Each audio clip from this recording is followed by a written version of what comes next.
The suit says McDonald's discriminated against black employees and shifted advertising away from black consumers as it no longer valued African Americans as paying customers. By Minley Vaughan Burke. 2 black McDonald's executives filed a lawsuit against the fast food giant alleging racial discrimination and a hostile work environment under the company's former chief executive. Vicky Gusto-Hines and Dominka Neal, who are both senior executives at the company in Dallas, Texas, said McDonald's did a ruthless purge of high-ranking black executives after Steve Easterbrook and Chris Kempczynski came on board in 2015. Easterbrook was CEO until November 2019, when he was forced out over a relationship with an employee. Kempczynski, who at the time of the alleged actions by the company, was the head of U.S. business, later replaced Easterbrook as CEO. According to the lawsuit filed Tuesday in the Northern District Court of Illinois, between 2014 and 2019 McDonald's terminated 30 black officers and demoted 5, including Gusto-Hines and Neal. The number of black officers went from 42 to 7 during that period.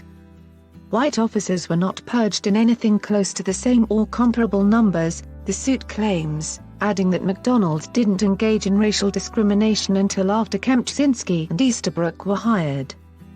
The suit also claims that under Easterbrook and Kempczynski there was a startling decrease in the number of black franchisees and that Neal and Gusto-Hines witnessed the unfair treatment of some of those franchisees. The 2 women alleged that they were retaliated against when they spoke out against discrimination. According to Neal and Gusto-Hines, McDonald's used strong-arm tactics to drive unwanted franchisees out of the system.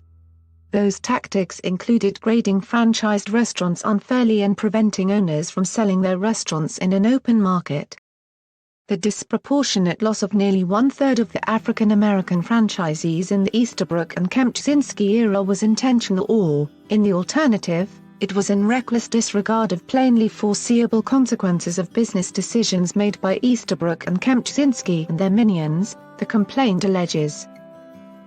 It continues, all McDonald's franchisees are vulnerable to these strong-arm tactics, among others, but, on information and belief, African American franchisees were disparately strong-armed. In addition, the suit alleges that McDonald's shifted advertising away from black consumers and no longer valued African Americans as paying customers. Gusto-Hines and Neal are seeking millions of dollars in damages and lost pay for being demoted. McDonald's said it disagrees with the characterizations in the lawsuit and said over the last 5 years the company decreased the number of all officer-level positions, not just those held by African Americans.